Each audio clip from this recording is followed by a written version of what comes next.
Hello dear friends, white board channel में आपका स्वागत है।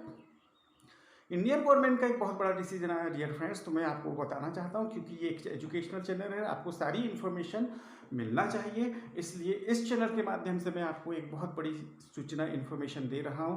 वो ये कि central board of secondary education की जो एग्जामिनेशन है, इंडियन गवर्नमेंट ने, भारतीय सरकार ने इसे कैंसिल कर दिया है। अब बोर्ड के पास means central board of secondary education के पास में एक बहुत बड़ी चुनौती है कि बच्चों का रिजल्ट किस आधार पर प्रिपेयर करें। और सरकार ने कहा है कि इसका जो फैसला है वो बोर्ड खुद स्वयं ले। तो इससे रिलेटेड जो बातें हैं मैं आपको अपडेट कराते रहूँगा और बताते रहूँगा, क्योंकि एक एजुकेशनल चैनल है इसलिए। दूसरा ये कि CBSE के एग्जामिनेशन कैंसिल होते होते को देखते हुए ICSE Indian certificate of secondary education ने भी अपने एग्जामिनेशंस को कैंसिल कर दिया है। तो दोनों बोर्ड के पास में एक बहुत बड़ी समस्या है, चुनौती है कि वो बच्चों का रिजल्ट किस आधार पर प्रिपेयर करें।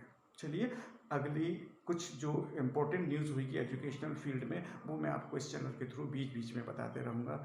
अपडेट रखिए, सब्सक्राइब करिए और जुड़े रहिए।